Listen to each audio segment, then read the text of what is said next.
9 PM special में अगली खबर की तरफ बढ़ते हैं। बात महाराष्ट्र की करेंगे क्योंकि महाराष्ट्र में अक्टूबर में विधानसभा चुनाव होने हैं, लेकिन उससे पहले ही पॉलिटिकल क्राइसिस की खबरें सामने आने लगी।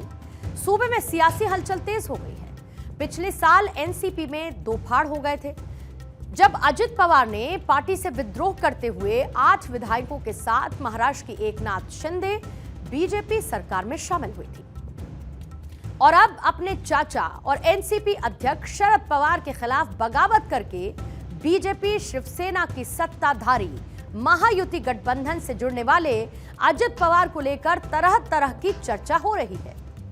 मौजूदा हालात में महाराष्ट्र की राजनीति में सबसे बड़ा सवाल यही है कि बीजेपी विधानसभा चुनाव में अजित पवार की अगुवाई वाली एनसीपी के साथ उतरेगी या फिर अजित गुट के साथ गठबंधन तोड़ देगी।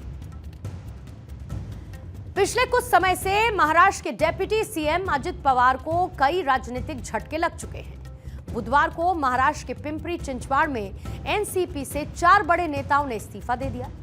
इसके बाद खबर यह सामने आई कि अजित गुट के लगभग 2 दर्जन नेताओं ने भी शरद गुट का दामन थाम लिया। शरद पवार ने 20 से अधिक नेताओं का पार्टी में वापसी का स्वागत किया, जिसकी तस्वीरें भी सामने आई हैं। और ऐसे में महाराष्ट्र में लोकसभा चुनाव में एनडीए की खराब परफॉर्मेंस के बाद से सूबे की राजनीति में घमासान मचा हुआ है। एनडीए के तीनों प्रमुख दलों के नेता इस हार का ठीकरा एक दूसरे पर फोड़ने की कोशिश करते रहे हैं। महायुति गठबंधन में अजित पवार को लेकर अब आरएसएस की भी एंट्री हो गई है। आरएसएस से जुड़ी हुई एक मराठी मैगजीन की रिपोर्ट में यह कहा गया है कि 2023 में एनसीपी के साथ गठबंधन के बाद से ही जनता की भावनाएं बीजेपी के खिलाफ तेजी से बढ़ी, जिसके कारण हाल ही में हुए लोकसभा चुनावों में पार्टी का खराब प्रदर्शन रहा है और बीजेपी चुनाव हार गई। एनसीपी शरद गुट के प्रवक्ता क्लाइड कैस्ट्रो ने यह दावा किया है कि बीजेपी अजित पवार गुट से महाराष्ट्र में महायुति गठबंधन छोड़ने को कह रही है। कैस्ट्रो ने आरएसएस से जुड़ी हुई मराठी वीकली मैगजीन में छपी रिपोर्ट के हवाले से यह स्टेटमेंट दिया। कैस्ट्रो ने कहा है कि बीजेपी को इस बात का एहसास हो गया है कि अजित पवार के साथ गठबंधन में पार्टी आगामी विधानसभा चुनाव नहीं जीत सकती है। बीजेपी वाले और आरएसएस का कोई मुखपत्र है जिसमें ये सब लिखा गया है कि एनसीपी अजित पवार गुट जो है उसकी वजह से वो चुनाव हारे। ये सब सुनकर और देखकर ऐसा लग रहा है कि अब बीजेपी को अजित पवार जी जो है उनकी ज़रूरत अभी नहीं रही। कहीं ना कहीं वो चाहते हैं कि उनको निकाल दे और वो उनके साथ नहीं रहे। देखिए, महाराष्ट्र में भारतीय जनता पार्टी ने सिर्फ पार्टी तोड़ने का काम, घर तोड़ने का काम, यही सब किया। उन्हें कोई फ़ायदा नहीं हुआ, नुकसान ही हुआ है। लोकसभा चुनाव में वो हार गए बुरी तरह। तो अब जाकर उन्हें ऐसा लगता है कि इन लोगों को साथ में लेकर हमें कुछ फ़ायदा नहीं हुआ तो उनको हम निकाल दें। तो कहीं ना कहीं से बहाने ढूंढ रहे, ये बहाने ढूंढकर उन्हें निकालेंगे। ये चीज़ अजित पवार जी को भी समझ आ गई होगी, क्योंकि वो भी खुद तो हार रहे हैं। अब शरद पवार से जब ये पूछा गया कि क्या अजित पवार के लिए आपकी पार्टी में कोई जगह है और उन्हें लिया जा सकता है, तो उन्होंने इस बात से इनकार नहीं किया। ये भी कई तरीके के सवाल खड़े करता है। वहीं कुछ हफ्ते पहले आरएसएस से जुड़ी हुई एक और मैगजीन ऑर्गेनाइजर ने भी अजित पवार को साथ लिए जाने को बीजेपी की हार का कारण बताया था। ऑर्गेनाइजर के मुताबिक अजित पवार को साथ लिए जाने से बीजेपी के इमेज को एक बड़ा डेंट पहुंचा है। ऑर्गेनाइजर क्या लिखता है? वो लिखता है कि महाराष्ट्र में जो राजनीतिक एक्सपेरिमेंट किया गया, एक पॉलिटिकल एक्सपेरिमेंट किया गया, उसकी जरूरत नहीं थी।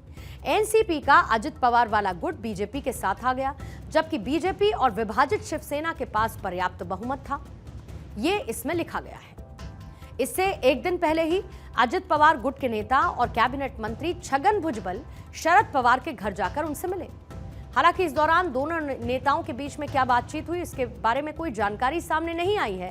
हालांकि बाद में छगन भुजबल ने इसको लेकर एक क्लैरिफिकेशन दिया और ये कहा कि वो ओबीसी आरक्षण की मांग को लेकर मराठा समुदाय में जो रार छिड़ी है उसके मुद्दे पर शरद पवार से मिलने के लिए पहुंचे थे।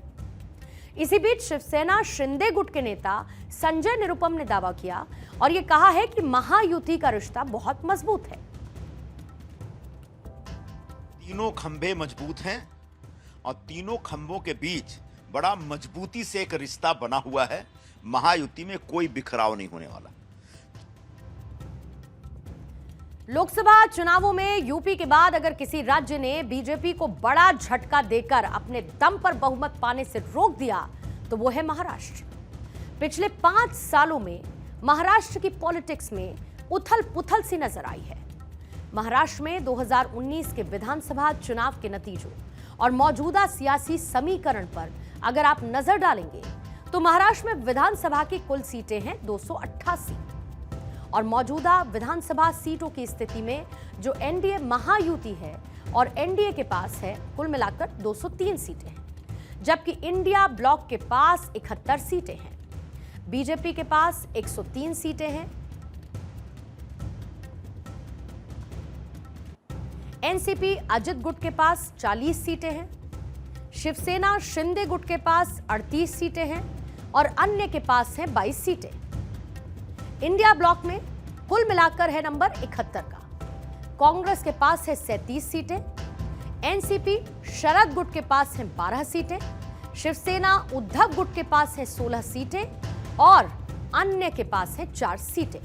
288 विधानसभा सीटों वाले इस समीकरण में 145 जो नंबर है वो बहुमत का आंकड़ा है। इसमें असदुद्दीन ओवैसी की पार्टी AIMIM किसी के साथ नहीं है। अगर 2019 विधानसभा चुनाव नतीजों की बात करेंगे तो बीजेपी के पास 105 थी, शिवसेना के पास 56 थी, एनसीपी के पास 54 थी, कांग्रेस के पास 44 और अन्य के पास थी 29 सीटें।